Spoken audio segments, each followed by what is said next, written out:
आज पढ़ेंगे हम previous year questions of chapter 7 directing. अब यहां पर डायरेक्टिंग के अंदर एक बात तो तय है, जो मैंने 10 साल के प्रीवियस ईयर क्वेश्चंस देखे उससे एक बात पता चली कि डायरेक्टिंग से 100% केस स्टडी का क्वेश्चन आएगा और उसमें से 2 टॉपिक तो हमारे ऐसे हैं जो लगता है कि जरूर आएंगे। अभी मैं आपको बताऊंगी कि वो 2 टॉपिक कौन से हैं। हालांकि जब मैंने इसके 10 साल के पेपर देखे तो मुझे डायरेक्ट क्वेश्चंस बहुत कम मिले यहाँ पर, लेकिन फिर भी मैंने कुछ केस स्टडी वाले क्वेश्चंस भी यहाँ पे एज अ डायरेक्ट क्वेश्चन लिख दिया है कि पहले मैं यहाँ पे आपको एक्सप्लेनेशन करा दूं ताकि जब हम केस स्टडी करेंगे तो आपको उसको आइडेंटिफाई करने में आसानी रहे। ठीक है, चलिए तो सबसे पहला डायरेक्ट क्वेश्चन जो मेरे को देखने को मिला वो था explain the features of directing. कि डायरेक्टिंग के फीचर्स क्या है, तो 4 फीचर्स होते हैं बहुत सिंपल से। सबसे पहला initiates action, takes place at every level of management, continuous process, flows from top to bottom. यानी कि डायरेक्टिंग एक ऐसा फीचर है जहां से एक्शन की स्टार्टिंग होती है। अब तक आप जैसे प्लानिंग करते हो, ऑर्गेनाइजिंग करते हो, स्टाफिंग करते हो, तो उसमें जस्ट क्या हो रहा है कि इसे कहते हैं कि आप जस्ट एक स्टेज को सेट कर रहे हो, लेकिन एक्चुअल में जो एक्शन की स्टार्टिंग होती है वो डायरेक्टिंग से ही होती है। क्योंकि जब तक आपको कोई इंस्ट्रक्शन नहीं मिलती, कोई कमांड नहीं मिलती, तब तक आप एक्शंस को इनिशिएट नहीं करते हो। तो डायरेक्ट हाँ, तो जो एग्जीक्यूशन है बेसिकली वो कहां होता है, डायरेक्टिंग पे ही होता है। हर लेवल ऑफ मैनेजमेंट पे, चाहे top middle lower. Top management direct करता है मिडल लेवल को, मिडल लेवल डायरेक्ट करता है ऑपरेशनल लेवल को, और ऑपरेशनल लेवल में भी जो सुपरवाइजर्स होते हैं वो वर्कर्स को डायरेक्ट करते हैं। तो ये एक हर लेवल पर चलने वाला फंक्शन है। उसके बाद कंटिन्यूअस प्रोसेस, जब तक ऑर्गेनाइजेशन की लाइफ है, जब तक ऑर्गेनाइजेशन में एक्टिविटीज परफॉर्म की जा रही हैं, तब तक डायरेक्टिंग का फंक्शन भी परफॉर्म किया जाएगा। ठीक है, and the last one is it flows from top to bottom. ये टॉप टू बॉटम फ्लो करता है। ऑब्वियसली एक सुपीरियर ही एक सबऑर्डिनेट को डायरेक्ट कर सकता है। जब तक आपको सुपीरियर सबऑर्डिनेट का रिलेशनशिप दिख रहा है तो हमेशा यही रहता है कि एक सुपीरियर के पास अथॉरिटी है कि वो अपने सबऑर्डिनेट को डायरेक्ट कर सकता है। Clear features. Next, another simple question, explain the features of motivation. Motivation के फीचर्स क्या है, उसके भी 4 फीचर्स होते हैं। पहला है इंटरनल फीलिंग। मोटिवेशन अपने आप में एक इंटरनल फीलिंग है।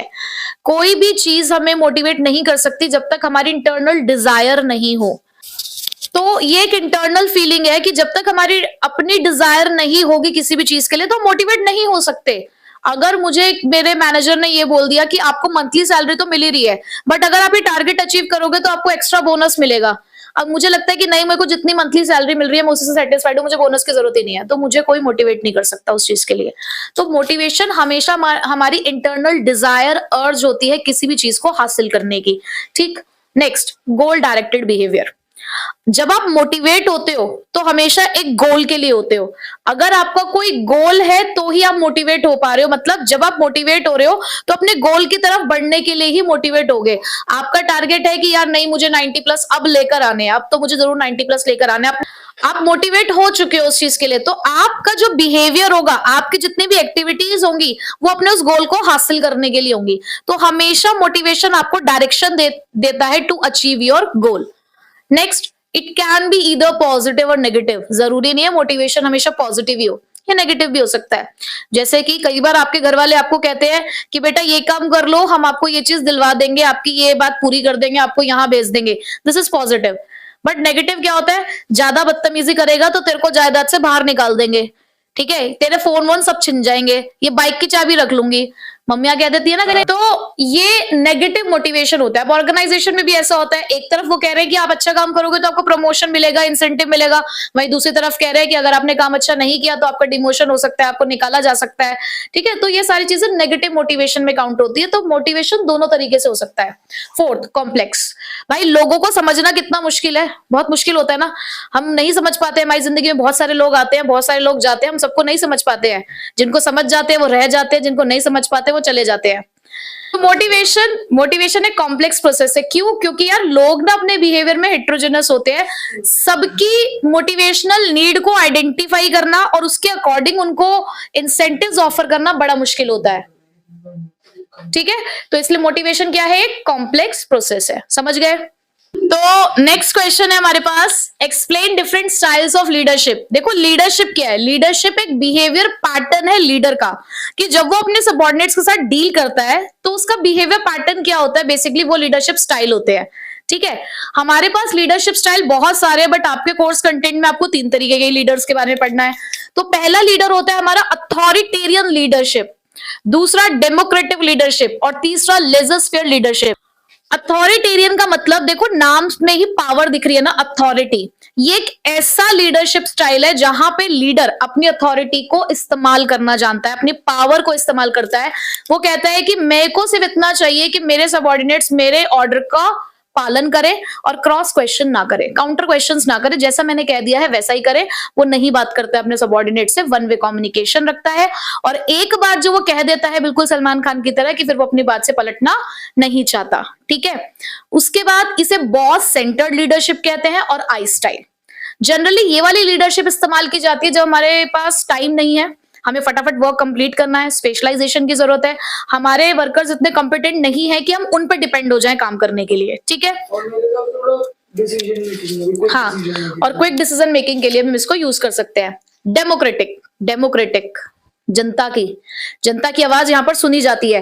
तो डेमोक्रेटिक लीडरशिप के अंदर जो लीडर होता है वो कंसल्ट करता है अपने सबऑर्डिनेट के साथ, वो अपने सबऑर्डिनेट के बीच में रहता है और उन सभी से बातचीत करके, यानी कि पार्टिसिपेट कराकर अपने सबऑर्डिनेट को वो काम करता है। ऐसा लीडरशिप स्टाइल जनरली वर्कर्स को या एम्प्लॉयज को मोटिवेट करता है, क्योंकि यहां पर उनकी सुनी जा रही है, टू वे कम्युनिकेशन होता है। इसे ग्रुप सेंटर लीडरशिप कहते हैं और वी स्टाइल कहा जाता है। अब ये वाला जो हमें यूज करना है लीडरशिप स्टाइल, वो कब करना है, जब हमारे जो एम्प्लॉयज हैं, जो सबऑर्डिनेट है, वो कॉम्पिटेंट है कि हाँ वो डिसीजन मेकिंग कर सकते हैं, प्लस अपने एम्प्लॉयज को एक जॉब सेटिस्फैक्शन देने के लिए, उनको मोटिवेट करने के लिए भी हम इस तरीके की लीडरशिप स्टाइल को यूज कर सकते हैं। उसके बाद फ्री रेन या लेजर स्फीयर लीडरशिप, यहां पर सबऑर्डिनेट का रोल सबसे ज्यादा होता है।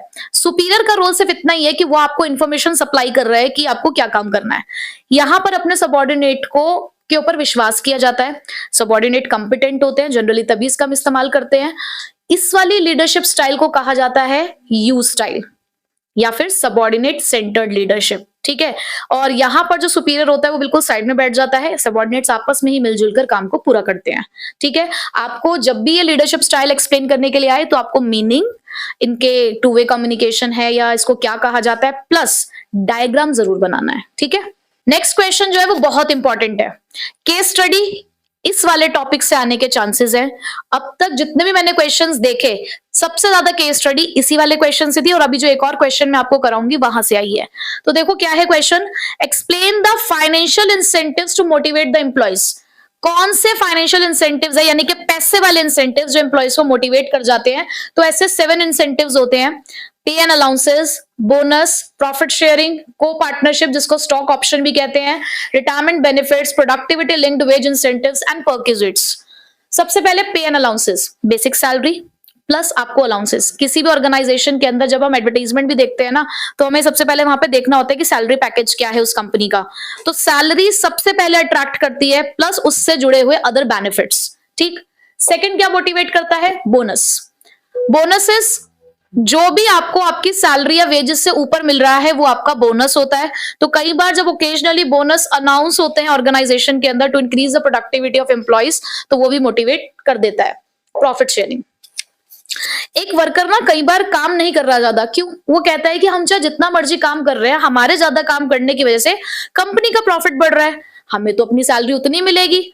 तो ऐसे में वर्कर्स को मोटिवेट करने के लिए कहा जाता है कि अगर आप ज्यादा प्रॉफिट में कंट्रीब्यूट करोगे ना, तो हम आपको प्रॉफिट का कुछ हिस्सा दे देंगे, हम आपको प्रॉफिट के अंदर शेयर दे देंगे, ताकि जो वर्कर्स है वो मोटिवेट हो ज्यादा से ज्यादा काम करने के लिए।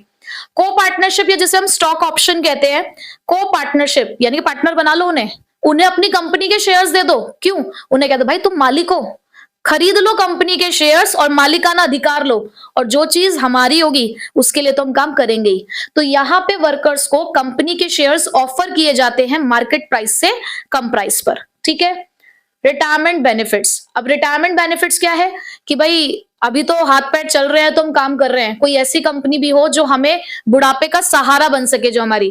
तो अगर कोई ऐसी कंपनी है जो अपने वर्कर्स को रिटायरमेंट बेनिफिट्स देती है, यानी कि पेंशन्स वगैरह के प्रोग्राम्स में प्रोग्राम्स अलाउड करती है, तो ऐसी चीजें भी मोटिवेट करती है। प्रोडक्टिविटी लिंक्ड वेज इंसेंटिव, जैसा काम वैसा दाम, इसको तो मैं यही बोलती हूँ कि आप जितना काम करोगे उतना आपको पैसा मिलता जाएगा, ज्यादा करोगे ज्यादा मिलेगा, कम करोगे कम मिलेगा। परक्विजिट्स, इसके ब्रैकेट में चाहे लिख लेना फ्रिंज बेनिफिट्स, लिख लीजिएगा इसके ब्रैकेट में फ्रिंज बेनिफिट्स या इन काइंड बेनिफिट्स, यानी कि यहाँ पे डायरेक्ट पैसा तो नहीं मिल रहा बट पैसे के बराबर चीजें मिल रही हैं, जैसे कि आपके बच्चों को फ्री एजुकेशन दी जा रही है, आपको फ्री हेल्थ सर्विसेज दी जा रही है, आपको ट्रांसपोर्टेशन फैसिलिटी दी जा रही है, रहने के लिए घर दिया जा रहा है, आपकी कंपनी आपके लिए इंश्योरेंस करा रही है। तो यहाँ पर इस तरीके से कंपनी पैसे ना देकर पैसे के बराबर आपको कंपेंसेट कर रही है, तो उन्हें परक्विजिट्स कहा जाता है। ठीक है, तो ये थे हमारे फाइनेंशियल इंसेंटिव्स, लेकिन नॉन फाइनेंशियल इंसेंटिव्स पढ़ने भी जरूरी हैं। नेक्स्ट इज, हमने फाइनेंशियल इंसेंटिव्स पढ़ लिए, फाइनेंशियल या नॉन फाइनेंशियल दोनों में से एक की केस स्टडी आ सकती है। ठीक है, तो मैं दोनों ही प्रिपेयर करके चलने हैं। तो यहां पर हमारे पास जो नॉन फाइनेंशियल इंसेंटिव्स है मोटिवेशन के, वो 8 है। फर्स्ट स्टेटस, सेकंड है ऑर्गेनाइजेशनल क्लाइमेट, थर्ड है career advancement opportunity, then fourth job enrichment, fifth है हमारे पास employees recognition programme, six job security, उसके बाद सेवेंथ एम्प्लॉयज पार्टिसिपेशन और एट्थ है एम्प्लॉयज एम्पावरमेंट। अब स्टेटस का मतलब क्या होता है? अब स्टेटस का मतलब क्या है यहाँ पर? देखो, कई बार हमें पैसा मोटिवेट नहीं कर रहा। देखो, नॉन फाइनेंशियल इंसेंटिव्स के बारे में हम जब भी पढ़ेंगे तो हम ये कह रहे हैं कि पैसा मोटिवेट नहीं कर रहा, पर उसके अलावा भी कुछ चीजें होती हैं जो हमें मोटिवेट कर जाती हैं, जैसे कि स्टेटस। मुझे कंपनी में एक पर्टिकुलर जॉब का डेजिग्नेशन चाहिए क्योंकि उससे रिलेटेड अथॉरिटी चाहिए, मुझे उससे रिलेटेड मुझे फ्रीडम चाहिए, उससे रिलेटेड मुझे रिस्पेक्ट चाहिए, तो मैं उसके लिए काम कर रही हूं। तो कई बार हमें ऑर्गेनाइजेशन के अंदर एक स्टेटस ही मोटिवेट कर जाता है। सेकंड, ऑर्गेनाइजेशन का क्लाइमेट। हर ऑर्गेनाइजेशन अपने आप में अलग होता है और यही उसकी कैरेक्टरिस्टिक्स होती हैं। तो बहुत सारे ऑर्गेनाइजेशंस के अंदर हमें वहां का जो वर्क एनवायरनमेंट होता है वो मोटिवेट कर जाता है कि पैसे भले ही हमें कम मिल रहे हो, लेकिन वो ऑर्गेनाइजेशन जो है वो जिस तरीके से अपने एम्प्लॉयज को रखता है वो हमें मोटिवेट कर रहा है। Third, career advancement opportunities. बहुत सारे ऑर्गेनाइजेशन ऐसे होते हैं जो अपने एम्प्लॉयज के डेवलपमेंट के लिए क्या करते हैं? वर्कशॉप्स ऑर्गेनाइज करते हैं, उनके लिए ट्रेनिंग प्रोग्राम्स चलाते हैं ताकि उनके स्किल्स अपग्रेड हो सके और उनके प्रमोशन के चांसेस बढ़ सके। ठीक है, नेक्स्ट, जॉब एनरिचमेंट। अरे उनकी जॉब ही ऐसी बना दो इंटरेस्टिंग कि उन्हें मजा आए उसको काम करने में। वर्क कंटेंट उनका ऐसा रखो, ज्यादा से ज्यादा रिस्पॉन्सिबिलिटीज रखो उसके अंदर, अथॉरिटी दे रहे हो आप उसमें। जॉब एनरिचमेंट का मतलब है कि किस तरीके से आप उनकी जॉब को डिजाइन कर रहे हो, उनकी जॉब में वैराइटीज ऑफ वर्क करो। देखो, सेम काम करवाओगे ना किसी भी एम्प्लॉय से तो वो बोर हो जाता है, तो अलग अलग एक्टिविटीज ऑर्गेनाइज करो। आप कह दो कि ठीक है, हम मंडे टू फ्राइडे काम करते हैं, हम सैटरडे संडे हम लोग क्रिकेट मैचेस भी खेला करेंगे और उसके अकॉर्डिंग हम लोग अपने वर्क को डिवाइड कर लेते हैं। तो इस तरीके से आप उनके वर्क को, उनकी जॉब को इंटरेस्टिंग बनाओ कि वो काम करने के लिए मोटिवेट हो। उसके बाद एम्प्लॉयज रिकॉग्निशन प्रोग्राम। देखो, जब हमारे काम को पहचान मिलती है तो मोटिवेट होते हैं। एम्प्लॉयज रिकॉग्निशन प्रोग्राम के अंदर कि अगर हमारे काम की पहचान होगी तो मोटिवेट होंगे। हमने एक दिन टारगेट अचीव कर दिया किसी एक मंथ में, हमारे ऑर्गेनाइजेशन ने हमें एम्प्लॉय ऑफ द मंथ का अवार्ड दे दिया, हमें कंग्रेचुलेट कर दिया सबके बीच में, हमारा नाम नोटिस बोर्ड पर आ रहा है कि हम बहुत अच्छे परफॉर्मर्स हैं अपने ऑर्गेनाइजेशन के लिए। तो जब हमारे काम की पहचान होगी तो हम मोटिवेट जरूर होंगे। Job security. जो भी ऑर्गेनाइजेशन जॉब सिक्योरिटी प्रोवाइड कराते हैं, एक ऐसा ऑर्गेनाइजेशन जो कॉन्ट्रैक्चुअल बेसिस पे काम करा रहा है, जो कह रहा है कि आपको कभी भी जॉब से निकाला जा सकता है, एक ऐसा ऑर्गेनाइजेशन जो आपको आपकी जॉब की सिक्योरिटी दे रहा है कि आपको इस तरीके से जॉब से नहीं निकाला जाएगा, कहाँ काम करना पसंद करोगे? जहां सिक्योरिटी है। जनरली लोग गवर्नमेंट जॉब्स क्यों करना चाहते हैं? क्योंकि वहां उन्हें लगता है कि सिक्योरिटी है, प्राइवेट सेक्टर में इतनी सिक्योरिटी नहीं होती है। उसके बाद एम्प्लॉय का पार्टिसिपेशन। देखो, जिस जगह पर हम 6 से 7 घंटे काम करते हैं ना, अगर वहां पे हमें अपना ना समझा जाए तो हमारा मन नहीं लगता, और मन नहीं लगेगा तो प्रोडक्टिविटी नहीं आएगी। तो एम्प्लॉयज पार्टिसिपेशन का मतलब होता है कि एम्प्लॉयज की सुनो। जब आप कोई डिसीजन लो तो अपने एम्प्लॉयज का सजेशन लो, उन्हें इन्वॉल्व करो। तो बहुत सारे ऑर्गेनाइजेशन इस तरीके से कमेटीज ऑर्गेनाइज करते हैं कि बीच में कभी भी हमने कमेटी यानी कि ग्रुप डिस्कशन कर दिया जहां पर हम सुन रहे हैं अपने एम्प्लॉयज के ओपिनियंस को, सजेशंस को। तो अगर ऑर्गेनाइजेशन ऐसा करते हैं तो एम्प्लॉयज डेफिनेटली मोटिवेट होते हैं। एम्प्लॉयज एम्पावरमेंट, पावर देना। मुझे मेरे काम से रिलेटेड अगर रोज अपने बॉस से पूछना पड़ेगा ना, तो मेरा ना एक मेंटल लेवल हिल जाएगा। क्यों? रोज मुझे छोटी छोटी सी चीजों के लिए मुझे पूछने जाना पड़ रहा है, तो मैं क्या काम कर रही हूँ। बट वहीं पे अपने काम से रिलेटेड अगर डिसीजन मैं खुद ले पा रही हूँ, उससे रिलेटेड अथॉरिटी अगर मेरे हाथ में है, तो मुझे मोटिवेटेड फील होगा कि एटलीस्ट मैं अपने डिसीजन खुद ले पा रही हूँ कंपनी के अंदर अपने काम से रिलेटेड। तो एम्प्लॉइज को पावर देना भी एम्प्लॉइज को मोटिवेट करता है। ठीक है, क्लियर हो गया यहाँ तक? अगला इंपॉर्टेंट क्वेश्चन, इसमें से भी 90 प्लस चांसेस है, 90% प्लस चांस कि आपको ये क्वेश्चन देखने को मिलेगा ही मिलेगा। हाँ, ये क्वेश्चन डायरेक्ट भी पूछ सकते हैं कि उन्होंने आपसे पूछ लिया कि सिमेंटिक बैरियर्स एक्सप्लेन करो 3 या 4, या पर्सनल बैरियर्स एक्सप्लेन कर दो 3 या 4, या केस स्टडी। मतलब इन दोनों टॉपिक में से किसी एक की केस स्टडी आएगी, और हो सकता है कोई एक डायरेक्ट भी आ जाए। ठीक है, तो बैरियर्स, बैरियर्स क्या होते हैं? बैरियर्स का मतलब होता है रुकावट। हम बातचीत कर रहे हैं, हमारे 4 एलिमेंट्स होते हैं डायरेक्टिंग के, motivation, leadership, supervision and communication. तो बेसिकली अभी हमने इन क्वेश्चन से मोटिवेशन और लीडरशिप तो कवर कर लिया ऑलमोस्ट।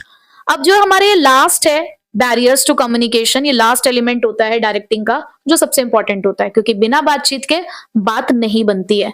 बट कभी कभी उस बातचीत में कुछ रुकावटें आ जाती हैं, जो 4 तरीके की हैं: सिमेंटिक, साइकोलॉजिकल, ऑर्गेनाइजेशनल और पर्सनल।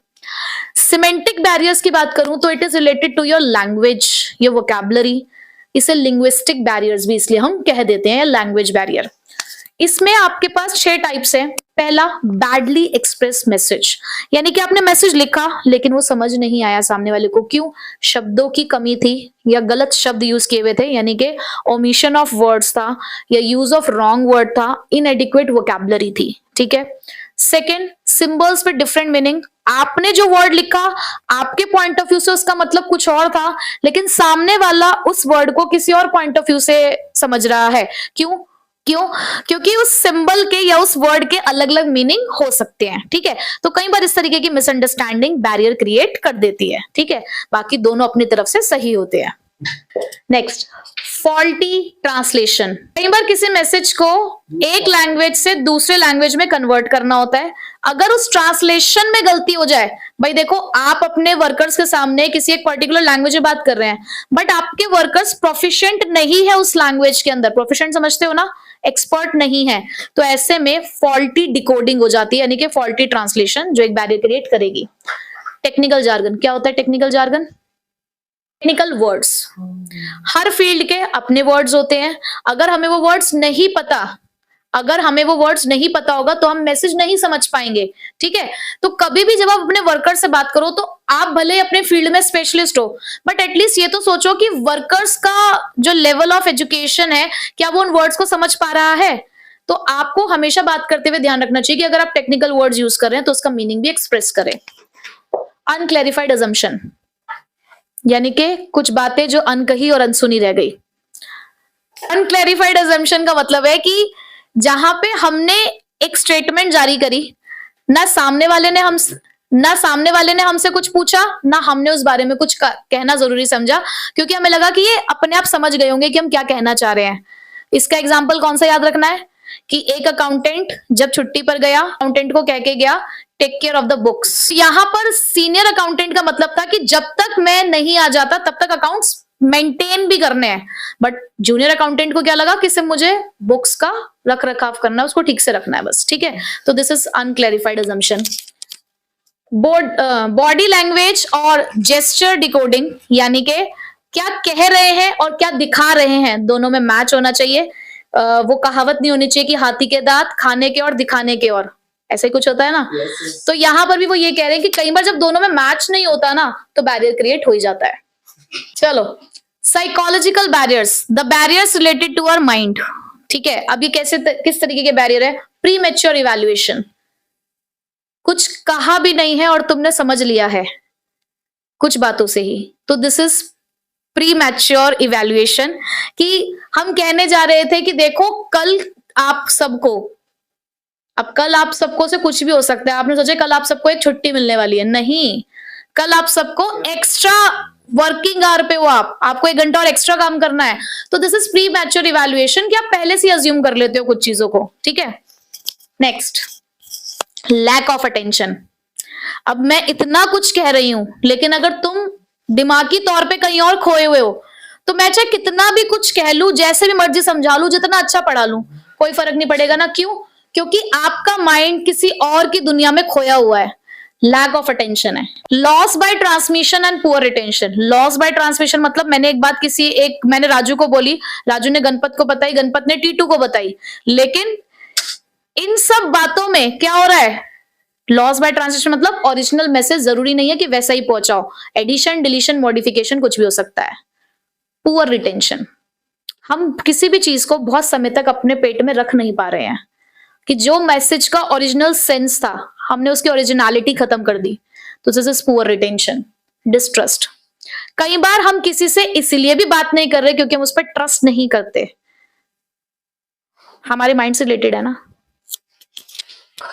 चलो नेक्स्ट, ऑर्गेनाइजेशनल बैरियर्स। अब यहाँ पे हमारा ऑर्गेनाइजेशन हमारे लिए बैरियर क्रिएट करके बैठा हुआ है, और ये सबसे ज्यादा फेस करते होंगे लोग अपने ऑर्गेनाइजेशन में। सबसे पहला, हमारे ऑर्गेनाइजेशन की पॉलिसी। हमारे ऑर्गेनाइजेशन के अंदर प्रॉपर स्केलर चेन यूज हो रहा है अगर, तो वो हमें अलाउड ही नहीं कर रहा कि हम बातचीत कर सके। हमें एक प्रॉपर उस सीक्वेंस को फॉलो करना पड़ेगा बातचीत करने के लिए। दूसरा, आपने रूल्स और रेगुलेशंस ऐसे बना रखे हैं जो बैरियर क्रिएट कर रहे हैं। तीसरा, ऑर्गेनाइजेशन का स्ट्रक्चर इतना कॉम्प्लेक्स है कि वो बात करना अलाउड नहीं कर रहा है। हमें समझ में ही नहीं आ रहा है कि हमें किससे कब कहां कैसे बात करनी है, तो हम उस बात को अपने तक ही रख रहे हैं। ठीक। स्टेटस, कई बार किसी का स्टेटस भी बात नहीं करने देता है। क्यों? क्योंकि आपको लगता है कि ज्यादा अपने एम्प्लॉय से बात करना है, सबॉर्डिनेट से बात करना एक हमारे वर्क एनवायरनमेंट को हैम्पर कर सकता है। या इसको एक दूसरे पॉइंट से भी ले सकते हो कि एटीट्यूड लेवल है कि हाँ ठीक है, हम नहीं करना चाहते क्योंकि हम इस स्टेज पर हैं। तो ऑर्गेनाइजेशनल फैसिलिटीज के अंदर क्या होता है कि अगर ऑर्गेनाइजेशन वही डिस्कशन ग्रुप ऑर्गेनाइज करता है, एक कंप्लेन बॉक्स भी रख रहा है अपने ऑर्गेनाइजेशन में कि यार आपकी कोई कंप्लेन है या आप कोई बात कहना चाहते हो तो आप कर सकते हो, अगर ऐसी फैसिलिटी होगी तो एम्प्लॉय भी मोटिवेट होगा, बैरियर आपका हटेगा। बट अगर आप ऐसी फैसिलिटी नहीं दोगे तो उसकी बात उसके मन तक रह जाएगी। ठीक है। Next is personal barrier. अब हमारे कुछ पर्सनल प्रॉब्लम जिसकी वजह से हम किससे बात नहीं कर रहे। तो पहला है उसके अंदर fear of challenge to authority. Fear of challenge to authority का मतलब होता है कि कई बार वो कहते हैं ना कि जब अपने घर शीशे के होते तो दूसरे के घरों में पत्थर नहीं फेंका करते कि हमें कुछ बात पता है बट हम श्योर नहीं है, हमें लगता है कि यार अगर हमने इसकी पोल खोली और पीछे की दिक्कत ना हो जाए, तो इसलिए कई बार हम कम्युनिकेट नहीं करते, यानी कि हम चीजों को छुपा जाते हैं। ठीक है। नेक्स्ट, फायदा ही नहीं हो रहा कम्युनिकेट करने का, हम इतने अच्छे सजेशन दे रहे हैं, कंपनी हमें एक बार हमारी तारीफ भी नहीं कर रही है, हमें कुछ रिवॉर्ड भी नहीं दे रही है, तो क्यों कम्युनिकेट करना है। ठीक है। Lack of confidence of superior on a subordinate. कई बार जब एक सुपीरियर को अपने सबॉर्डिनेट के ऊपर कॉन्फिडेंस नहीं है, उसे लगता है कि इसे बात बताना ठीक नहीं रहेगा, तो नहीं कम्युनिकेट करते। उसके बाद unwillingness to communicate. Unwillingness to communicate का मतलब होता है कि जहां पर श्योरिटी नहीं है, हमें कोई बात पता तो चली है बट हमें उसके सही और गलत होने का क्या नहीं है, सही और गलत होने का कंफर्मेशन नहीं है। ये बात सही भी हो सकती है, नहीं भी हो सकती, तो हमारी इच्छा नहीं है बात करने की, हम उस बात को अपने तक रख गए। तो ये हमारे कुछ क्वेश्चंस थे जो डायरेक्ट प्लस इनडायरेक्ट दोनों के लिए काम आएंगे आपके। इन क्वेश्चंस को भी कर लोगे तो आपका 90% डायरेक्टिंग चैप्टर कंप्लीट। तो सबसे पहले केस स्टडी के अंदर हम क्वेश्चन अगर देखें तो लिखा है आइडेंटिफाई द इंसेंटिव। अब हमने उसको थ्योरेटिकली पढ़ लिया है कि क्या चीजें हैं, तो अब आपको आइडेंटिफाई करने में आसानी रहेगी। Identify the incentive discussed in the above line and state 3 more incentive of the same type. अब जब ये टाइप वाली बात आ गई है ना, तो इसका मतलब इंसेंटिव्स दो तरीके के होते हैं। तो सबसे पहले हमको ये आइडेंटिफाई करना होगा कि इंसेंटिव का टाइप कौन सा है, वो फाइनेंशियल वाले हैं या नॉन फाइनेंशियल वाले हैं, और उस पे भी कौन सा है। ठीक है। So considering the inadequate job opportunity and too many aspirants for the job, Allen private limited decided to give its employee certain stability about the future income and work so that they do not feel worried on these aspects. As a result, the employee of Ellen Private Limited are now working with the greater zeal. कौन सा incentive दिखा आपको? पहले तो ये बताओ financial है non financial? Yes, non financial है क्योंकि पैसों की बात नहीं हुई। यहां उन्होंने ये बोला कि हम अपने एम्प्लॉयज को स्टेबिलिटी देंगे, उनके फ्यूचर की सिक्योरिटी देंगे। तो नॉन फाइनेंशियल में भी कौन से वाला है? Job security. ठीक है। तो जॉब सिक्योरिटी का इंसेंटिव है, कोई से भी अदर 3 नॉन फाइनेंशियल के ही आपको एक्सप्लेन करने हैं, जैसे कि स्टेटस हो गया, करियर एडवांसमेंट अपॉर्चुनिटी हो गया, एम्प्लॉयज रिकॉग्निशन, एम्प्लॉयज एम्पावरमेंट, बहुत सारे हैं, तो उनमें से कोई से भी आप 3 लिख सकते हो। फिर से केस स्टडी हमारे पास थोड़ी सी बड़ी है, पहले देख लेते हैं कि पूछना क्या चाह रहे हैं। लेकिन हमारे पास क्वेश्चन इंसेंटिव्स का ही है, ठीक है, तो देखते हैं कौन से इंसेंटिव्स के बारे में बात हो रही है। Agrima, Arunima, Avika are pursuing MBA from a reputed institution. Now it is the time for their placement. Agrima wants to work in a company which would provide her more authority for fulfilling her duties and will give the recognition, reward, perquisites, and the prestige of job. Arunima wants to work in an organization in which the behavior of individual is influenced by its characteristics like autonomy, reward orientation, considering to the employees, risk taking, etc. Avika wants to join the organization which has appropriate skill development programs and sound promotional policy that encourage the employees to exhibit improved performance. कौन से incentives हैं जो तीनों जिस बारे में बात कर रहे हैं? देखो, अग्रिमा पे आओ पहले। अग्रिमा वाले ने ये बोला है कि हमें यहाँ पर अथॉरिटी चाहिए अपनी ड्यूटीज को फुलफिल करने के लिए, रिकॉग्निशन चाहिए, रिवॉर्ड चाहिए, परक्विजिट्स चाहिए, प्रेस्टीज ऑफ जॉब चाहिए। ठीक है, अरुणिमा जिसकी बात कर रही है, अरुणिमा नॉन फाइनेंशियल इंसेंटिव्स की बात कर रही है, जहां पर हम लोगों ने पढ़ा था ऑर्गेनाइजेशनल क्लाइमेट। अविका किस ऑर्गेनाइजेशन के बारे में बात कर रही है? करियर एडवांसमेंट अपॉर्चुनिटी वाले, नॉन फाइनेंशियल में। ठीक है, बट अगर मैं अग्रिमा की बात करूं ना, तो अग्रिमा ने कहीं ना कहीं फाइनेंशियल और नॉन फाइनेंशियल दोनों की बात कर दी। हालांकि आप अभी आंसर्स में भी देखना कि क्या बोला गया है। जहां वो बात कर रही है ना कि उसे अथॉरिटी चाहिए अपनी ड्यूटीज फुलफिल करने के लिए, वहां एम्प्लॉयज एम्पावरमेंट है। जहां उसने रिकॉग्निशन की बात करी, वहां एम्प्लॉयज रिकॉग्निशन प्रोग्राम है, रिवॉर्ड्स और ये सब उसी में आते हैं। पर परक्विजिट्स हमारा फाइनेंशियल का पार्ट है, प्रेस्टीज ऑफ जॉब अगेन हमारा नॉन फाइनेंशियल में स्टेटस का पार्ट है। तो कहीं ना कहीं अग्रिमा दोनों चाहती है, फाइनेंशियल और नॉन फाइनेंशियल, बट वहीं पे अरुणिमा ने सिर्फ नॉन फाइनेंशियल की बात करी है और अविका ने भी सिर्फ नॉन फाइनेंशियल की बात करी है। ठीक है, तो नीचे के आंसर्स अगर आप देखें तो आपको थोड़े से गड़बड़ दिखेगा। उन्होंने इस तरीके से डिस्क्रिमिनेट नहीं किया, उन्होंने सिर्फ इतना कह के छोड़ दिया है कि तीनों फाइनेंशियल और नॉन फाइनेंशियल के बारे में बात कर रहे हैं, उन्होंने इंडिविजुअली नहीं बताया। ठीक है, मैंने आपको बता दिया, आपको समझ। नेक्स्ट क्वेश्चन के अंदर हमसे पूछा गया है, पहले हम देखते हैं क्या जा रहा है। हमसे पूछा जा रहा है, there are many theories and style of influencing the people behaviour. लोगों के बिहेवियर को इन्फ्लुएंस करने वाले एलिमेंट ऑफ डायरेक्टिंग को क्या कहते हैं? बिहेवियर। बताओ कौन से वाला है वो एलिमेंट? मोटिवेशन, लीडरशिप, सुपरविजन या कम्युनिकेशन? लीडरशिप। और देखो स्टाइल भी पूछा है उन्होंने, लीडरशिप स्टाइल। ठीक है, देखो यहाँ पे उन्होंने पूछा है कि बहुत सारी थ्योरीज हैं, बहुत सारे स्टाइल है लोगों के बिहेवियर को इन्फ्लुएंस करने के लिए, आपको स्टाइल बताना है। भाई स्टाइल हमने एक ही जगह पढ़े, लीडरशिप के अंदर। ठीक है, तो इसका मतलब यहाँ कहीं ना कहीं लीडरशिप के बारे में बात हो रही है। देखते हैं। Sandhya is a successful manager at Manisons Enterprises. She has a team of 12 people working under her. She encourages them to set their own objectives and take decisions. She respects their opinion and supports them so that they can perform their duties and accomplish the organizational objective. To manage and exercise effective control, she uses forces within the group. As an intelligent manager, at times she also makes use of positive aspects of informal communication.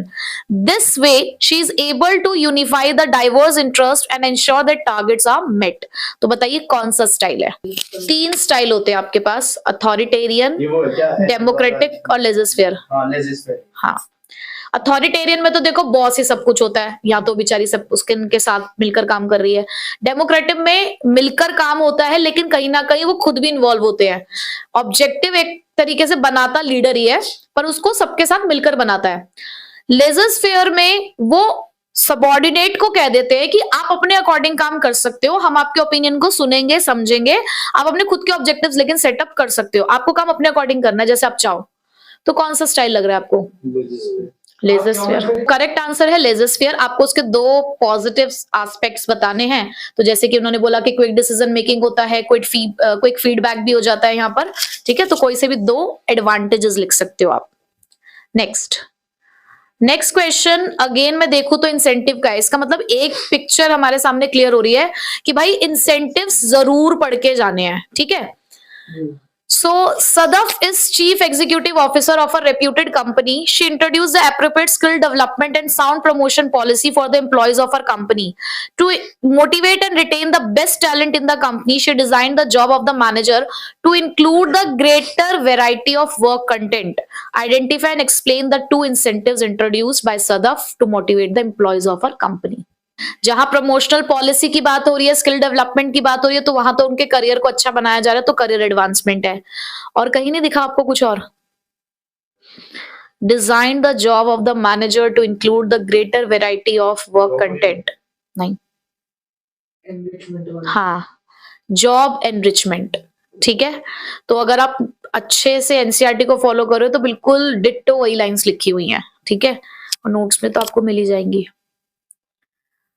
चलिए, ये इसकी explanation हो गई। Next question के अंदर देखो, हमें barriers पहचानने हैं। ठीक है, कि कौन से बैरियर है, and state one more barrier of each type. अब फिर से यहाँ पे टाइप की बात हुई ना, हमेशा टाइप वाले क्वेश्चन में ध्यान रखिएगा कि आपको पहले आइडेंटिफाई करना है कि कौन सा टाइप है, फिर उसके अंदर भी कौन से वाला पॉइंट है। 4 टाइप के बैरियर है, सिमेंटिक, साइकोलॉजिकल, ऑर्गेनाइजेशनल और पर्सनल। ठीक है, अब देखते हैं कौन सा है। Mr. Shubhendu Bose is the owner of Big Mac Enterprises, carrying on the business of manufacturing various kinds of biscuits. There was a lot of discontentment in the organization and the targets were not being met. He asked his son Naval, who has recently completed his MBA, to find out the reason. Naval found out that the decision making of the enterprise were in the hands of his father, and his father didn't believe in his employees. As a result, both the employer and employees were not be able to understand each other message in the same sense. So the employees were not happy and targets were not met. कौन से 2 communication barrier आपको दिखे? Organisational. हाँ, बिल्कुल सही, कि एक तो ऑर्गेनाइजेशनल बैरियर है, जहां पर ये बोला गया कि जो पावर है डिसीजन मेकिंग की, वो बेसिकली उसके फादर के हाथों में थी। ठीक है, दूसरा बैरियर हमें ये दिखा कि हाँ, कि जो उसके फादर है वो बिलीव नहीं करते अपने एम्प्लॉइज के ऊपर। तो पहला ऑर्गेनाइजेशनल हो गया हमारा, ऑर्गेनाइजेशनल बैरियर, उसमें भी कौन सा? Organisational policy. ठीक है, दूसरा हमारा साइकोलॉजिकल बैरियर्स, उसमें भी कौन से वाला? डिस्ट्रस्ट। ठीक है, तो कैटेगरी के साथ ही बताना, भले वो टाइप पूछे, आप टाइप के साथ साथ अंदर वाला भी बता के चलो, हमें उनको कोई ऐसा चांस नहीं देना कि हमारा नंबर काटे। और एक और बैरियर बता देना उसी टाइप के, दोनों के एक बैरियर और बताने हैं। ठीक है, तो जैसे कि ऑर्गेनाइजेशनल फैसिलिटीज, ऑर्गेनाइजेशनल का, और साइकोलॉजिकल का लैक ऑफ अटेंशन भी लिख सकते हो। नेक्स्ट क्वेश्चन के अंदर अब हमें क्या करना है, हमें feature of element of function बताना है। अब देखो, पहले तो आपको ये पता होना चाहिए कि एलिमेंट कहाँ पढ़े आपने एलिमेंट डायरेक्टिंग चैप्टर में पढ़े हैं। 4 ही होते हैं, मोटिवेशन, सुपरविजन, लीडरशिप, कम्युनिकेशन। तो आपको पहले पहचानना है कि कौन सा एलिमेंट है, फिर उसी के फीचर्स लिख देना। ठीक है, चलो। Alpha limited was dealing in the renewable energy. To get the business, the team leader and his team used to travel the different states to give the presentation to their clients. As per the policy of the company, the leader used to travel by air, whereas his team traveled by road and train. It was not only the time consuming, but also at times forced the female team members to travel alone. As a result, the subordinate were not acting in a desired manner to achieve the organization goals. The CEO came to know about it. He called the team leader, discussed the matter with him, and decided to change the travel policy of the company.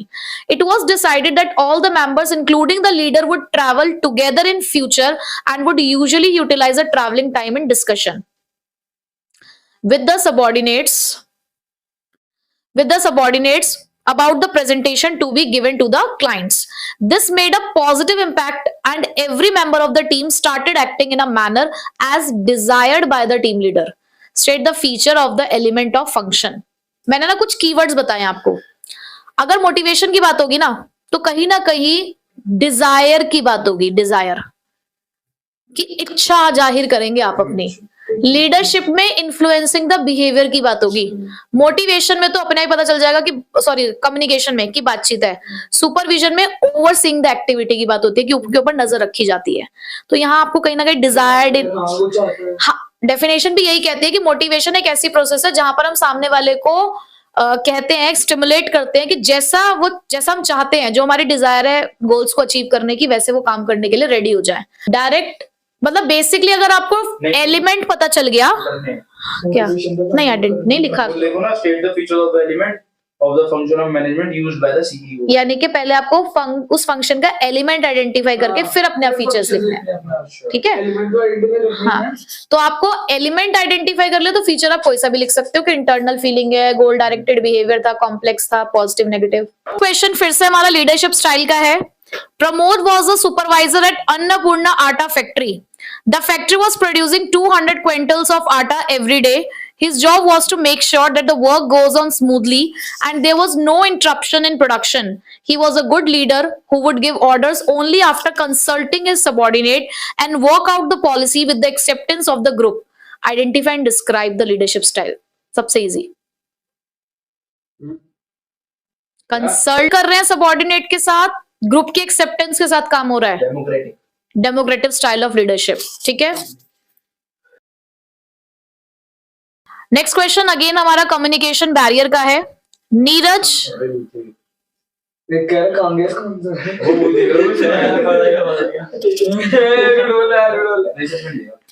चलो, Neeraj, a sales representative of Omeda Limited, has managed 7 jobs in last 1 year. Has changed 7 jobs in last 1 year. He is hard-working person, but is not able to finalize a deal with the customer due to his inadequate vocabulary and omission of needed words. Sometimes he uses wrong words because of which intended meaning is not conveyed. All this created a misunderstanding between him and his clients. Identify the communication barrier. सबसे पहले तो उन्होंने barrier पूछा कौन सा है, तो barrier है badly express message. Second point में उन्होंने कैटेगरी पूछी है, कैटेगरी है सिमेंटिक। यहीं पे अब सुनो मेरी बात ध्यान से, यहीं पे बच्चा गलती करता है। वो कम्युनिकेशन बैरियर में लिख के आएगा सिमेंटिक, कैटेगरी में लिखेगा बैडली एक्सप्रेस मैसेज। और हम जब कॉपीज चेक करते हैं बहुत सारे बच्चों की ये मिस्टेक आती है। इस बार प्री बोर्ड में भी मैंने इस तरीके का क्वेश्चन दिया था और उसमें गलती थी, ठीक है। तो ये ध्यान रखो, बैरियर पूछा है सिर्फ, तो आपको एग्जैक्ट वो बैरियर कौन सा है वो बताना है। जब वो टाइप और कैटेगरी पूछे तब आपको बताना है कि सिमेंटिक है, पर्सनल है या कौन सा है। फिर उसके बाद वो कह रहे हैं explain any other communication barrier of same category, यानी कि सिमेंटिक के भी कोई से 2 आप बता सकते हो, ठीक है। तो अदर जो 5 आपके पास है उसमें से कोई सा भी आप लिख देंगे। नेक्स्ट क्वेश्चन है, अच्छी खासी केस स्टडी है, काफी बड़ी। बताना है पहली बात तो फंक्शन ऑफ मैनेजमेंट, फिर कौन से एलिमेंट की बात हो रही है जिसने रीटा की हेल्प करी कि वो स्मिता के बिहेवियर को इंप्रूव कर सके। उसके बाद 3 फीचर्स बताने उसी एलिमेंट के, ठीक है। तो क्वेश्चन रीड कर लेते हैं पहले। Smita has been working as an assistant manager with Johnson Enterprises for last 10 years. She was very popular amongst her colleagues because of her commitment and dedication toward the work. When the manager senior to her retired, all her colleagues thought that now Smita would be promoted. But to everyone's surprise, the vacant post was filled by an outsider, Mrs. Rita.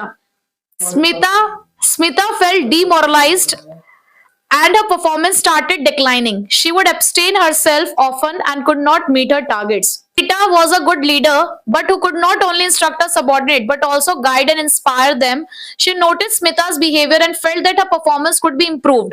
She started involving Smita in decision-making issues related to the organization and made her a part of high-level joint management committee. Smita was now punctual in office and her performance started improving. अब देखो function तो आप पहचान ही गए होगे, function तो मैं पता ही है सबको कि कौन सा है, चैप्टर ही वही है तो डायरेक्टिंग ही होगा। एलिमेंट कौन सा है?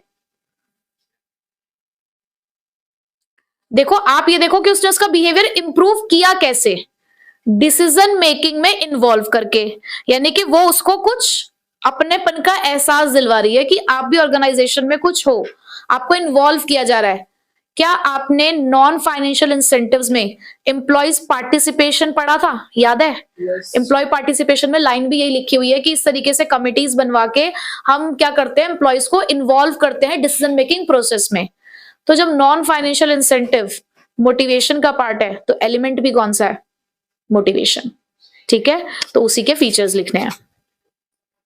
नेक्स्ट लास्ट क्वेश्चन आ जाइए।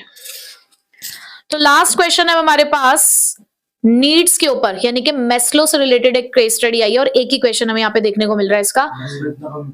हाँ, ज्यादातर हमने देखा इंसेंटिव्स और barriers, Rahim was working in an enterprise on a daily wages basis. It was difficult for him to fulfill the basic needs of his family. His daughter fell ill. He had no money for his daughter treatment. To meet the expenses of her treatment, he participated in a cycle race and won the prize money. The cycle company offered him a permanent pensionable job, which he happily accepted. By quoting the lines from the above para, identify the needs of Rahim that are satisfied by the offer of cycle company. आपको वो need बतानी है जो cycle company ने उसको offer करी है। Basically 5 तरीके की नीड है। Basic physiological need, safety and security need, affiliation need, esteem need और लास्ट सेल्फ एक्चुअलाइजेशन नीड। इस एक्सप्लेन एनी अदर 2 नीड्स, कोई भी और 2 नीड्स जो अभी भी रहीम चाहता है कि उसको सेटिस्फाई किया जाए। देखो, एक तो उसे पैसा मिल गया। अब देखो, 2 जो आपने यहां आइडेंटिफाई कर ली वो नहीं बोलोगे भाई। देखो, पैसा मिल गया, फिजियोलॉजिकल नीड हो गई, और अच्छी परमानेंट जॉब मिल गई, सेफ्टी सिक्योरिटी नीड हो गई। अब इसके अलावा जो 3rd लेवल ऑफ नीड है वो कौन सी है? एफिलिएशन। फिर उसके नेक्स्ट कौन सी है? Esteem need. सीधे आप सीधे सेल्फ एक्चुअलाइजेशन पे नहीं जा सकते हम, ठीक है। तो ये कुछ हमारी केस स्टडी क्वेश्चंस थे फ्रॉम द चैप्टर डायरेक्टिंग, जहां पर हमने देखा जो मेन फोकस था इंसेंटिव्स और बैरियर, और तीसरी इंपॉर्टेंस हमें देखने को मिली मोटिवेशन को as an element of directing function, ठीक है।